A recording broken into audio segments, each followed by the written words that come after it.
तो बिहार में सुबह सवेरे बड़ा रेल हादसा, जिसमें सीमांचल एक्सप्रेस की 11 बोगियां टेरेल हो गई, 7 लोगों को अपनी जान गंवानी पड़ी है। और इस बीच लगातार प्रतिक्रियाओं का दौर भी सामने। केंद्रीय मंत्री रविशंकर प्रसाद ने इस हादसे के बाद दुख जताया है। रविशंकर प्रसाद का कहना है कि रेल मंत्रालय की तरफ से राहत और बचाव का काम जारी है।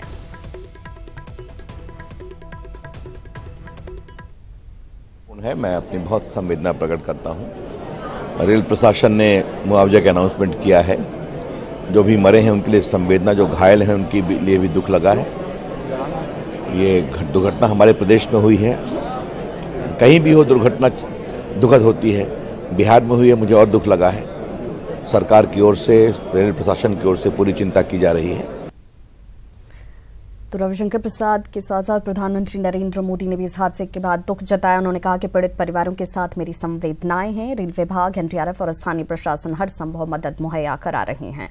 केंद्रीय मंत्री महेश शर्मा ने हादसे पर दुख व्यक्त किया। महेश शर्मा का कहना है कि रेलवे की तरफ से हर संभव मदद की जा रही है।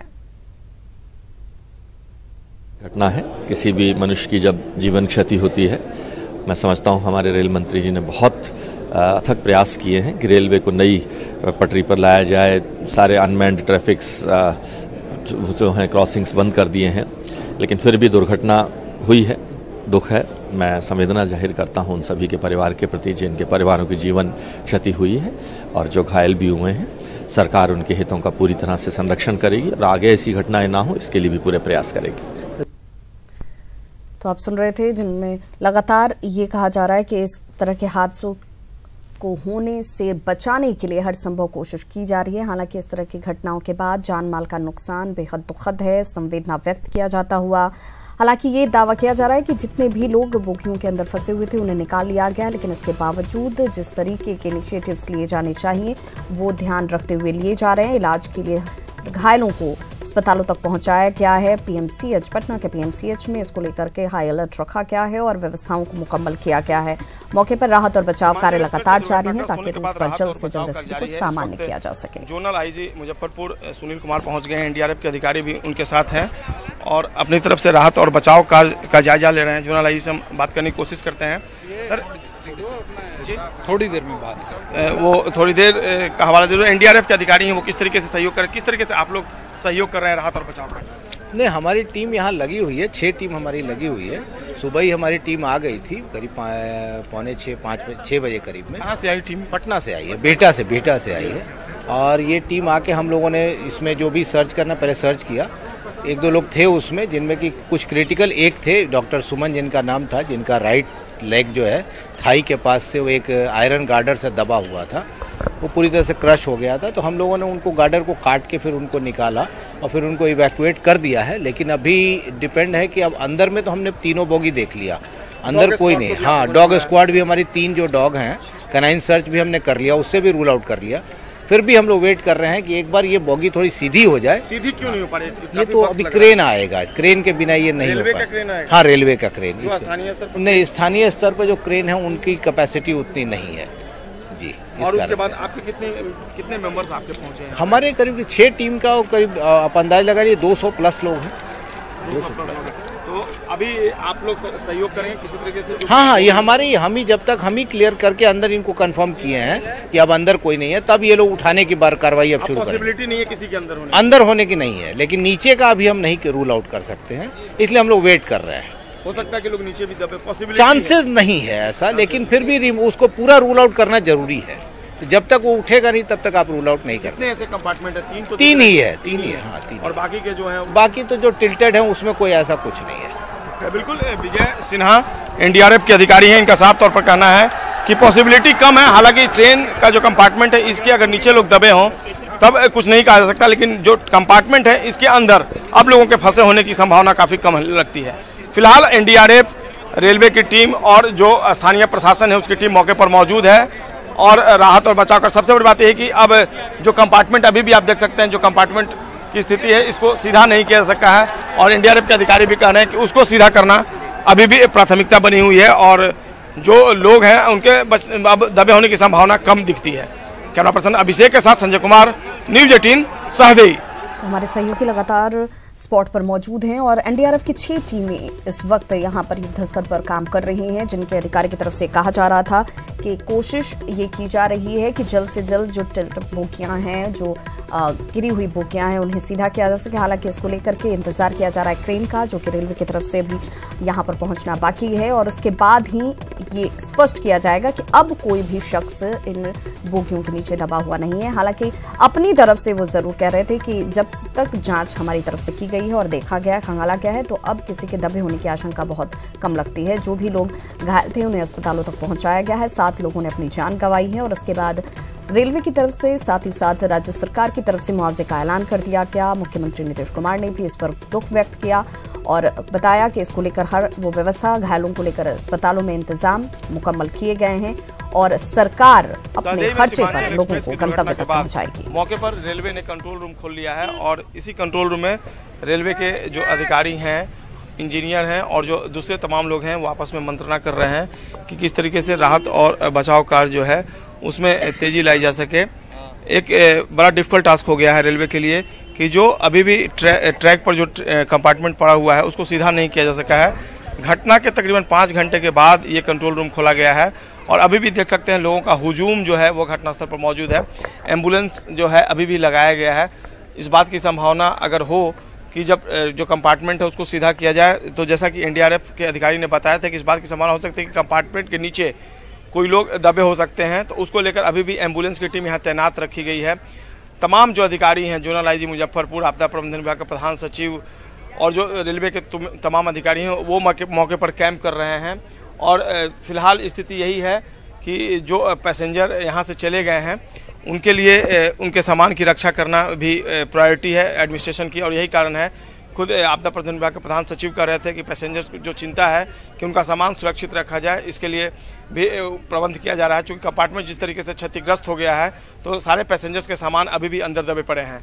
कुल मिलाकर स्थिति यही कि तकरीबन 5 घंटे के बाद रेलवे का क्रेन अभी मौके पर नहीं पहुंचा। स्थानीय क्रेन जरूर स्थानीय लोगों ने यहाँ क्रेन लाया था, लेकिन वो पूरी तरीके से नाकाफी साबित हो रहा है कंपार्टमेंट को सीधा करने में और अब भी इंतजार किया जा रहा है। खुद आपदा प्रबंधन के प्रधान सचिव ने कहा था कि रेलवे के क्रेन का इंतजार किया जा रहा है कब तक वो पहुंचता है और इसके बाद कंपार्टमेंट को सीधा किया जाएगा। फिलहाल स्थिति यही है कि तमाम अधिकारी मौके पर मौजूद हैं और राहत और बचाव कार्य का लगातार उसकी मॉनिटरिंग कर रहे हैं। कैमरा पर्सन अभिषेक के साथ संजय कुमार, न्यूज 18 सहदेई। तो बिल्कुल हादसे की जांच सीआरएस पूर्वी मंडल लतीफ खान को सौंपी गई और हादसे के बाद से रेलवे ने मुआवजे का ऐलान किया है। साथ ही साथ राज्य सरकार की तरफ से ऐलान किया गया है। मुख्यमंत्री नीतीश कुमार ने ट्वीट किया है और इस हादसे पर दुख जताया। वैशाली के सहदेई बुजुर्ग स्टेशन के पास हुआ हादसा, इस पर मैं दुख व्यक्त करता हूँ। दुर्घटना में लोगों की मृत्यु दुखद है। घायलों के शीघ्र स्वस्थ होने की मैं कामना करता हूँ। जिलाधिकारी एवं पुलिस अधीक्षक रेलवे के साथ यहाँ पर मुस्तैदी से लगे हुए हैं, समन्वय कर राहत और बचाव कार्य कर रहे हैं। वैशाली के सहदेई बुजुर्ग स्टेशन के पास सीमांचल एक्सप्रेस रेल दुर्घटना में लोगों की मृत्यु दुखद। तो 2 तस्वीरें आपके सामने, जहां पर स्थानीय लोगों की तरफ से यहां क्रेन की व्यवस्था भी की गई, लेकिन ये उस कैपेसिटी का नहीं जिससे कि बोगियों को सीधा किया जा सके और ऐसे में इंतजार किया जा रहा है। हादसे के तकरीबन 5 घंटे से ज्यादा का वक्त हो चुका है, लेकिन क्रेन अभी रेलवे की तरफ से यहाँ पर नहीं पहुंचा और उसका इंतजार किया जा रहा है। उसके बाद ही ये सुनिश्चित किया जाएगा कि अब कोई भी शख्स इन बोगियों के नीचे दबा हुआ नहीं है। हालांकि ये जरूर कहा जा रहा है कि अपनी तरफ से निश्चिंत होने के लिए तमाम कवायदें की जा रही हैं। जो लोग घायल थे उन्हें इलाज के लिए स्थानीय अस्पतालों तक पहुंचाया गया। आपदा प्रबंधन विभाग के प्रधान सचिव प्रत्यामृत की तरफ से ये जानकारी दी गई। 15 बसों से यात्रियों को पहुंचाने की व्यवस्था जो है वो की जा रही है। ये इंतजाम किया गया है। इस हाजीपुर रेल हादसे के बाद से लगातार इस पर मॉनिटरिंग भी की जा रही है। रेल हादसे में मृतकों की सूची क्या कुछ है, कौन कौन से लोगों ने अपनी जान गंवाई है, वो भी जारी कर दी गई है। इल्जा देवी उम्र 66 वर्ष, बलवाही खगड़िया की रहने वाली। बहुत दुखद घटना है, हम सब लोग दुखी हैं और अभी तक 9 लोगों के मरने का समाचार है। घायलों को सदर अस्पताल में रखा गया है। 3 बोगियां जो पूरी तरह से क्षतिग्रस्त हो गई थी उनकी पूरी जांच पड़ताल कर ली गई। अब कोई और बॉडी इसमें नहीं पाई गई है। पटना के जो 2 बड़े अस्पताल है पीएमसीएच और एनएमसीएच, दोनों को अलर्ट किया जा चुका है। पीएमसीएच में 20 बेड सुरक्षित रखा गया है। आज पटना में कांग्रेस की रैली भी है मैं रैली के आयोजकों से अपील करूंगा कि घायलों को लाते समय कोई कठिनाई नहीं हो, ये सुनिश्चित करने में वो सहयोग करें प्रशासन का। और बाकी रेलवे, एनडीआरएफ और बिहार सरकार का आपदा प्रबंधन सारे लोग लगे हैं। जो लोग बचे हुए लोग हैं उनको भेजने की व्यवस्था की जा रही है और मैं लगातार पीयूष गोयल जी के संपर्क में हूँ। पूरा रेलवे प्रशासन लगा है और मैं स्थानीय जनता को भी धन्यवाद देना चाहूँगा जो लोग सबसे पहले पहुँचकर जिन लोगों ने बचाने का काम किया है, राहत देने का काम किया। एक तो बहुत अफसोस और तकलीफ की बात है, यानी बार बार मैंने कहा है कि बुलेट ट्रेन की बात करते हैं, ये हादसे के बाद हादसा होता है और ये गरीबों का सबसे बड़ा जाने आने का सबसे बड़ा एक साधन है। और ये सरकार जब से आई है इसने बुलेट ट्रेन को छोड़ करके ट्रेन के बारे में उसका जो इंफ्रास्ट्रक्चर है, यानी जितनी बुरी हालत है रेल की, और उसी हालत के चलते लगातार ये हादसे होते हैं। और मंत्री जो है वो 2 विभाग देख रहा, यानी रेल विभाग भी देख रहे हैं और वो वित्त विभाग भी देख रहे हैं। तो एक तरह से जो ग्रिप होना चाहिए वो भी उसमें लगता है मुझको कि अफसरों के हाथ में छोड़कर रखा गया।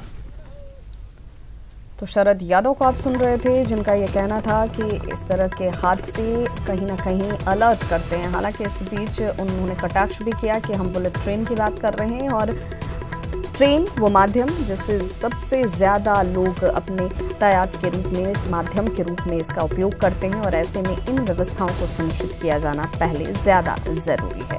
फिलहाल इस घटना पर दुख व्यक्त करते हुए शरद यादव। दो तस्वीरें आपके सामने हादसे के बाद से किस तरीके से लगातार यहाँ पर रेस्क्यू ऑपरेशन जो हैं वो चलाए जाते हुए, हालांकि प्रशासनिक अमले के लेट से पहुंचने की वजह से लोगों के आक्रोश का सामना भी यहाँ पर टीम को करना पड़ा। आज सवेरे लगभग 4 बजे सीमांचल एक्सप्रेस शहदाई बुजुर्ग के करीब डिरेल हो गई है। 11 कोचेज उसकी डिरेल हुई हैं, अभी तक जो हमारे पास सूचना आई है। बड़ी ही दुखद घटना है। इस डिरेलमेंट के कारण 6 लोगों की मौत हो गई है। जो हमारे पास जानकारी आ रही है उसके हिसाब से 4 लोग जो हैं वो गंभीर रूप से घायल हुए हैं, 7 लोगों को मामूली चोटें आई हैं और रेलवे की तरफ से पूरा ध्यान राहत और रेस्क्यू कार्यों पर है। जो हमारे पैसेंजर्स वहां फंसे हुए हैं उनको निकालने के लिए एक विशेष इवैक्यूएशन ट्रेन का प्रबंध किया गया है। उनके खाने की, उनके लगेज आइडेंटिफिकेशन की और उन्हें जो भी सहायता चाहिए उसके लिए आसपास की जो डिविजन्स है, हाजीपुर, पटना, समस्तीपुर, उन पर विशेष प्रबंध किए गए हैं। चेयरमैन रेलवे बोर्ड मौके पर पहुंच रहे हैं। दुर्घटना के कारणों की जांच के लिए commissioner railway safety eastern circle Shri Latif Khan की अध्यक्षता में एक कमेटी की घोषणा की गई है। मैम, इसमें एक्स ग्रेशिया भी अनाउंस किया गया है। जी, माननीय रेल मंत्री श्री पीयूष गोयल ने घटना पर गहरा दुख व्यक्त किया है और उन्होंने इस घटना में जो लोग मारे गए हैं उनके लिए 5 लाख रुपए का एक्स ग्रेशिया घोषित किया है। जो ग्रीवियसली रूप से इंजर्ड हैं उन्हें 1 लाख रुपए की मदद की घोषणा की गई है। जो सिंपल रूप से इंजर्ड हैं उन्हें 50,000 रुपए देने की घोषणा की गई है। और सबका इलाज रेलवे करेगा। तो रेल प्रवक्ता को आप सुन रहे थे। हालांकि अब से कुछ वक्त पहले की उनके स्टेटमेंट जिसमें वो जानकारी देती हुई कि रेलवे की तरफ से मुआवजे का ऐलान किया गया है। राहत और बचाव के कार्य युद्ध स्तर पर जारी हैं और टीमें यहाँ पर मुस्तैदी से लगी हुई। आसपास के तमाम जो अस्पताल हैं वहाँ पर घायलों को पहुँचाया जा रहा है और उन्हें उनके गंतव्य तक पहुँचाने की जिम्मेदारी राज्य सरकार ने ली है। तो रेल हादसे में अब तक 7 लोगों की मौत की पुष्टि हो चुकी है, जिसमें एक शख्स को अभी तक आइडेंटिफाई नहीं किया जा सका है। सीमांचल एक्सप्रेस दुर्घटनाग्रस्त हुई तो सुबह तकरीबन 4 बजे के आसपास यह हादसा हुआ। हम आपको बता रहे हैं, ग्राफिक्स के माध्यम से दिखाने की कोशिश की कैसे यह हादसा हुआ। हालांकि अभी जांच के बाद इसको लेकर के स्पष्ट बयान सामने आएंगे, लेकिन जो आशंका जाहिर की जा रही है, कहा जा रहा है कि पटरी टूटी हुई थी और इस वजह से यह हादसा हुआ और 11 बोगियां जो हैं वो सीमांचल एक्सप्रेस की डिरेल हो गई, जिसमें 7 लोगों ने अपनी जान गंवा दी। 3:58 पर सीमांचल एक्सप्रेस दुर्घटनाग्रस्त होती है, जिसमें 7 लोगों की मौत हुई है। फिलहाल रेलवे की तरफ से हेल्पलाइन नंबर भी जारी किए गए हैं। जो भी अपने सगे संबंधियों और सहयोगियों को लेकर जानकारी लेना चाहते हैं, इन नंबरों पर संपर्क कर सकते हैं। फिलहाल जो लोग भी जख्मी थे उन्हें अस्पतालों तक पहुंचाया गया है और लगातार प्रतिक्रियाएं सामने आती हुई इस हादसे के बाद से दुख व्यक्त किया जाता हुआ। तो सुबह 3:58 के आसपास बताया जा रहा है, जिस वक्त लोग गहरी नींद में थे, यह हादसा हुआ। जोर की आवाज के साथ एक धमाका और उसके बाद 11 बोगियां जो हैं वो पटरी से डिरेल हो गई, जिनमें 3 बोगियां क्षतिग्रस्त ज्यादा हुई हैं, जिस वजह से 7 लोगों की कैजुअल्टी, 7 लोगों ने अपनी जान गंवाई है। तो भीषण ट्रेन हादसे में 7 लोगों की मौत के बाद पंडित दीनदयाल जंक्शन पर हेल्पलाइन नंबर भी जारी कर दिया गया है। आपको बताते चलिए, सीमांचल एक्सप्रेस बिहार के जोगबनी से चलकर आनंद विहार जा रही थी, जिस वक्त तकरीबन 3:58 पर वैशाली जिले के सहदेई स्टेशन के पास ये हादसा हुआ। 11 बोगियां पटरी से डिरेल हो गई। हादसे में मृतकों की संख्या 7 बताई जा रही है। और अब सवाल ये उठता है कि आखिर इस हादसे की वजह क्या है? लापरवाही की वजह से हादसा हुआ? किसके भरोसे ट्रेन में यात्री सफर करेंगे, बैठेंगे कैसे? हम बुलेट ट्रेन की बात करते हैं, अत्याधुनिक व्यवस्थाओं की बात करते हैं, लेकिन इस तरह के हादसे अपने आप में गंभीर सवाल पैदा करते हैं। क्या पटरियों की निगरानी समुचित तरीके से नहीं होती है, डेली बेस पर नहीं होती है? ये गुंजाइश छोड़ दी जाती है। बार बार हादसों के बाद भी हम सचेत नहीं हो रहे, सबक नहीं सीख रहे, उन हादसों पर लगाम नहीं लग रहा। हादसे की जिम्मेदारी कौन लेगा? आखिर कब तक मौत का सफर यूं ही जारी रहेगा? लोग निश्चिंत होकर अपने गंतव्य तक कैसे पहुंचेंगे? इस तरह के हादसों के बाद यह सवाल एक बार फिर से जीवंत उठता है।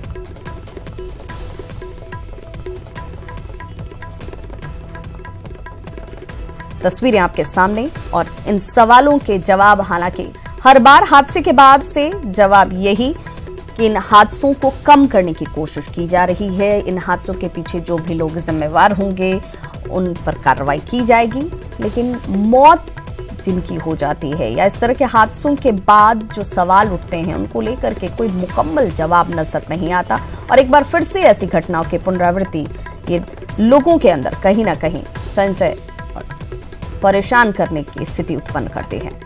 फिलहाल आपके सामने वो नंबर भी हम आपको दिखा रहे हैं, जिस पर आप संपर्क करके अपने सगे संबंधियों के संबंध में जानकारी ले सकते हैं।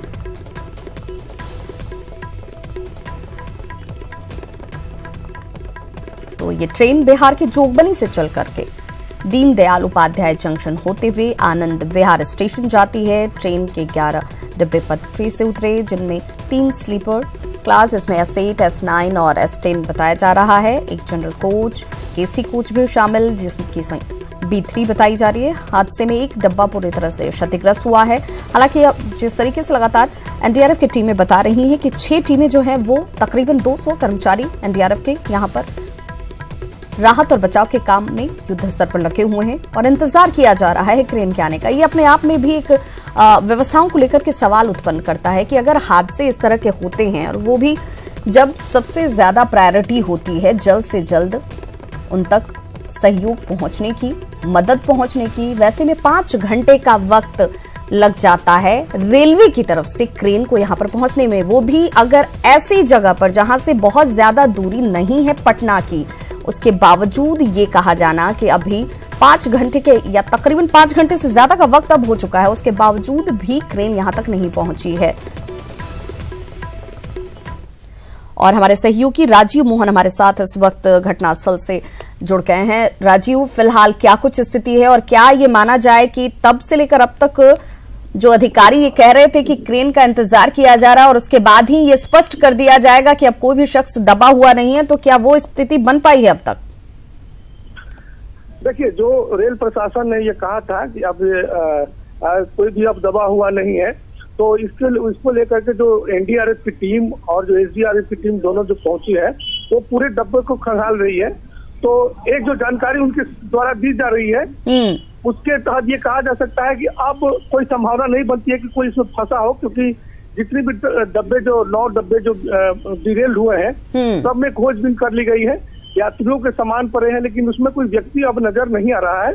जैसा कि हम लोग पहले ही चर्चा कर चुके हैं कि इस पूरे मामले में कुल 7 लोगों की मौत हुई है, जिसमें 3 महिला शामिल हैं और आधिकारिक पुष्टि कहा जा रहा है कि 2 से 3 लोग घायल हैं, जबकि राजीव, इस रूट पर अगर स्थिति को सामान्य करना है या फिर ये आधिकारिक तौर पर स्टेटमेंट देने की बात हो तो ये तभी संभव है जब जो बोगियां यहाँ पर ट्रैक पर पलटी हुई हैं उन्हें यहाँ से हटाया जा सके, तो वो स्थिति क्या अब तक बन पाई है?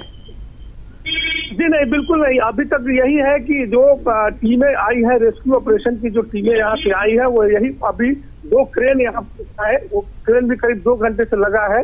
तो उस वक्त इतनी भगदड़ हुई थी कि पब्लिक जो है वहाँ खड़ी थी और रेल प्रशासन को रेस्क्यू ऑपरेशन चलाने में काफी दिक्कतें आ रही थी।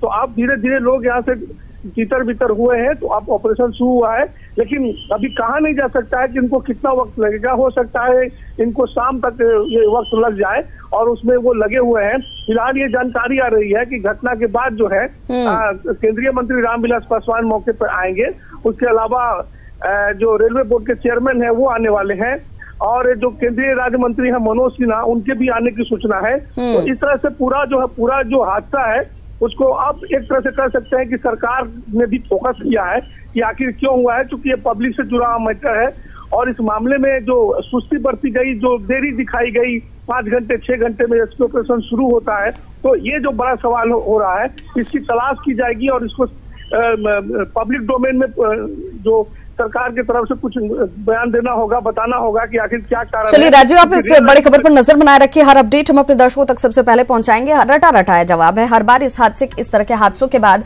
ये कहा जाता है कि आखिर देरी क्यों हुई, किस वजह से हुआ, या इसके पीछे जो भी लोग जिम्मेवार हैं उनके ऊपर कार्रवाई की जाएगी। रोक कब तक लग पाएगी, कैसे लग पाएगी, इसको लेकर कोई रोड मैप नजर आता हुआ दिखता नहीं है।